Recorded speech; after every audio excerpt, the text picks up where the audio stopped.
Mr. Kenneth Okonkwo to coming now. And one of the things that former President Obasanjo said, and this is making reference to Peter Obi, and let me allow our viewers to see this. He says, one other important point to make about Peter Obi is that he's a needle with thread attached to it from north and south, and he may not get lost. In other words, he has people who can pull his ears if and when necessary. He has a young and able running mate with a clean track record of achievement both in public and private life. That statement has now been criticized as such that Obasanjo is perhaps seeing Peter Obi as a puppet that he can play around with as soon as he gets into office. Well, first and foremost, there is the saying that the greatest place in hell will be reserved for those who keep silent in times of moral crisis. Nigeria is going bad, not because of the violence of the bad people, but because of the silence of the good ones. Obasanjo has refused to keep silent in times of moral crisis. We are in a crisis in this country. Obasanjo wants to escape going to hell by being an accomplice to corrupt leaders, because any nation that votes corrupt politicians are no longer victims, but accomplices. Now, Obasanjo has never kept silent in times of moral crisis. He went to jail because of it, and he came out, became a president, like you rightly pointed out. 11 years, this man governed Nigeria cumulatively, as a military president and as a civilian president. No Nigerian has had that privilege. And fortunately for him, and unfortunately for them, no Nigeria may be privileged to have it again. Except President Buhari, if he ends his term, yes. As soon as he ends his term, he'll be able to fall between the rank of the likes 9 years plus of Olusegun Obasanjo. No, 9 years plus. Cumulative. We're talking about those who have been head of state, military, and civilian. Obasanjo has 11 years. Why I brought this issue is that Obasanjo knows everything that is required to sit on that seat. Let us come to his letter. In law, the reasons for a judgment is more important than the judgment itself. That's why when a court gives judgment, we the lawyers say, no, we want to hear their reasons. Let us hear the reasons Obasanjo enumerated in his letters. He said, whoever wants to be the president must meet up with 4 factors, which he summarized in the acronym TVCP. Track record of ability and performance. You must check the antecedents. You must check the past. Then he talked about vision that is authentic, honest, and realistic. You must check the future.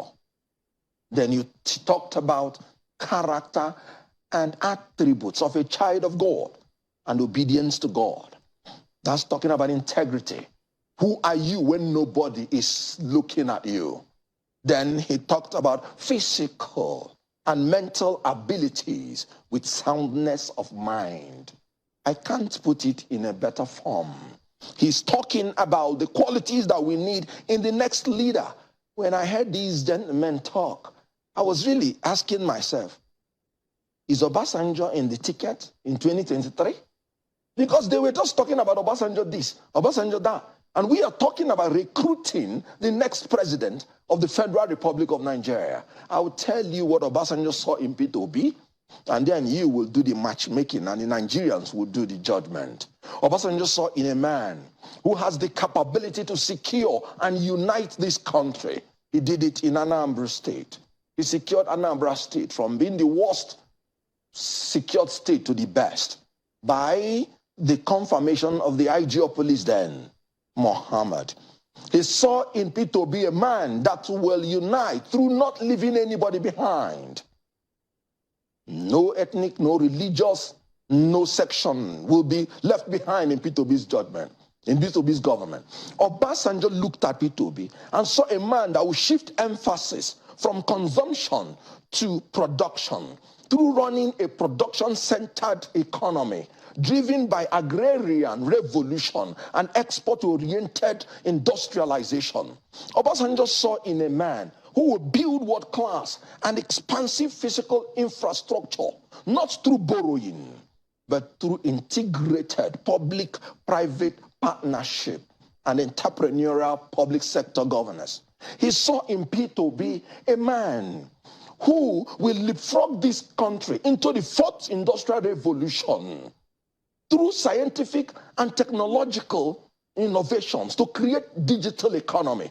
Obasanjo saw all these things and sat down and wrote a letter and said, if we want a Nigeria that should be redirected from poverty to prosperity, the only man that can do it is P2B. Let's take a breather with thread attached to it from north and south, and he may not get lost. In other words, he has people who can pull his ears. The interpretation from some people is that Obasanjo wants a puppet that he can actually control.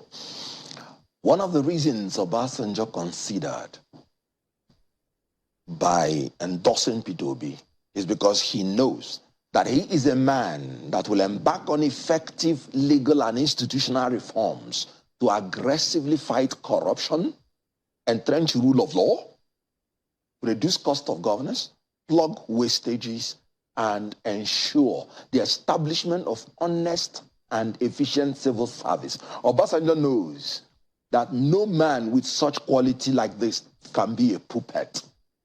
Obasanjo does not even want a puppet to govern Nigeria. But he has said it here. Yes. That meaning people who can pull his ears. Exactly. That is a needle with thread attached.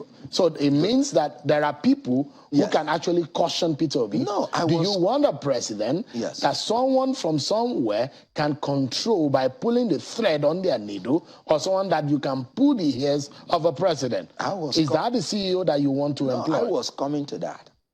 Because what Obasanjo meant was simply that democracy is our lekon, Benny, not a milokon.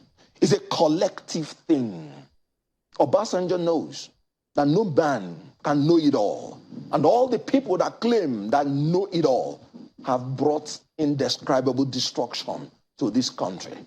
You and I, you are aware of the milokons. When you talk about the Miloko, it's not an exclusive copyright of Tinubu. Atiku and Tinubu, they are the Milokos. Did you not hear that Northerners should vote only the North, not Yoruba, not Igbo candidate by Atiku? What is that? That's a Miloko. Have you not heard that I single-handedly made Buhari president? A man who boasted in Ogun, a Tinubu, that he can single-handedly make Buhari president, can no longer single-handedly make himself president. I don't know why he's campaigning. That is what Obasanjo is telling you, that P2B is not an Emilokon. P2B is an Awalekon, a man who is not going to act alone, who will listen. I am not going to follow a commander-in-chief that doesn't listen, because no man knows it all. If you're a medical doctor, you're not a lawyer. If you're a lawyer, you're not an engineer. P2B has said it clearly that the Nigerian people are going to be the president through him. All right. And that when he was in the labor retreat, he called the labor people. He said, bring your demands, write it down.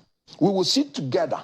We will look at it together. We will sign when we have agreed on what we will achieve. And don't leave after the election.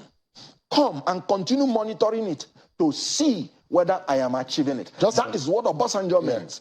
I'm not talking about... Let me just make one point more. Okay. P2B was a governor under APGA. APGA had only one state. No godfather up, no godfather down. Was he a puppet to anybody? And you're talking about when he is the president. No, he listens.